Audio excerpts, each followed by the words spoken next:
Hey all, welcome to fall. I'm Sarah, and I wanted to make a video on codependence versus interdependence.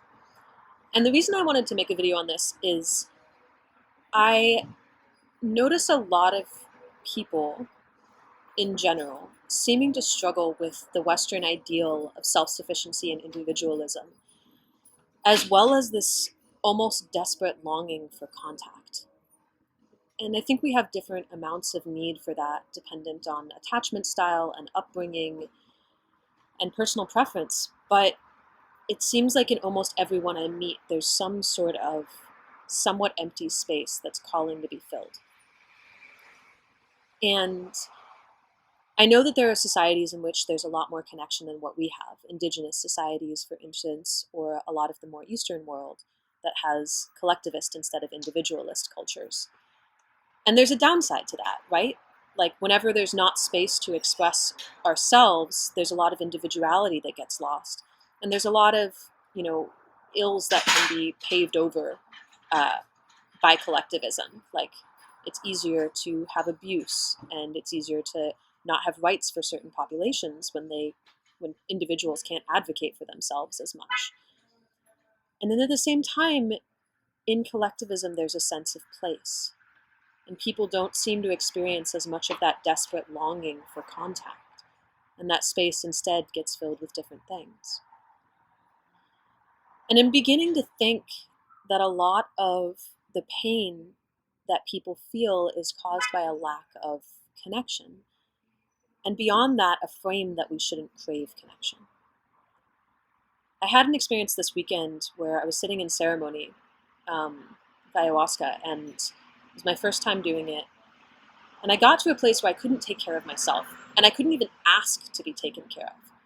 I literally had to depend on other people in order to survive, to bring me water, to draw me a bath, to bring me back to reality. And it was a humbling experience.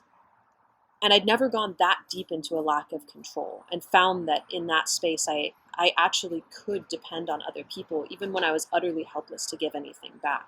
It made me realize how often in receiving, I presume that I have to give something back to other people. And the next night, I'd had an intense enough experience on the first night that I decided to sit without the drug and just take care of other people. And I had this experience of sitting in the darkness for maybe 7 hours and just singing songs. And I'll sing you one of them at the end of this video. And there was a magic to it. If I didn't know whose voice was whose in that darkness. And afterwards we got to check, was that you singing? Was that me? I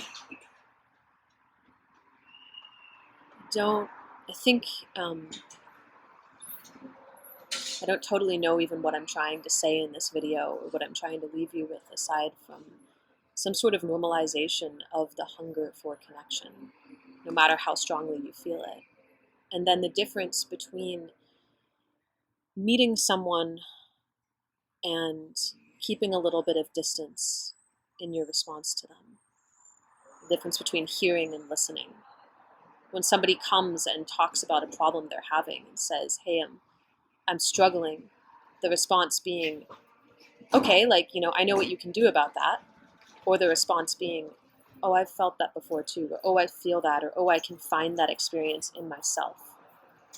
There's a connectedness possible. There's a recognition of connectedness possible, where when someone speaks, I look for where inside me am I already feeling the same thing, and I connect from that place. And I presume that I'm meant to be connected with you, and not from kind of a spiritual unity bypassing of the individuality, because I think there's a beauty and a wonder in individuality. I want to always be seeking for curiosity, to understand deeper. Even as I share, oh, I've shared that experience, I want to also be asking, but what is it like for you? And experiencing the wonder and the curiosity in specificity. But at the same time, I want to allow myself to experience the longing for contact. I remember going to college, and I had never experienced touch very much as a child. Some from my mom, but my friends were always pretty touch averse. and the rest of my family was as well. And for a while, I had something that I described at the time as skin hunger. It was like I wanted touch so badly that it was almost the same craving that I had for food or water. And I would get myself into some somewhat compromising situations. Um, like spending the night sleeping beside someone and then having to fend off in advance, which, I was obviously setting up mixed signals there. But for me, it was just, I craved that contact so much.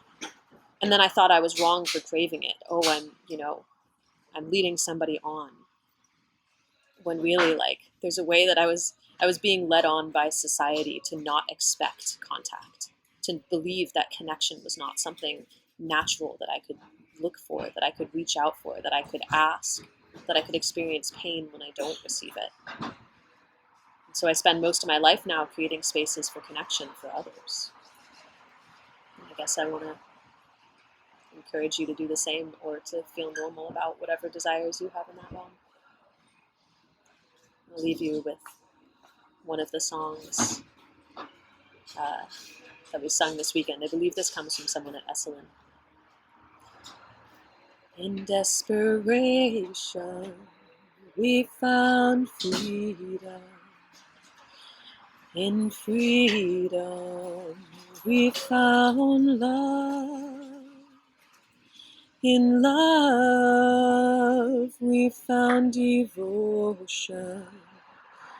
In devotion, Spirit found us. In desperation, we found freedom. In freedom, we found love. In love, we found devotion. In devotion, Spirit found us.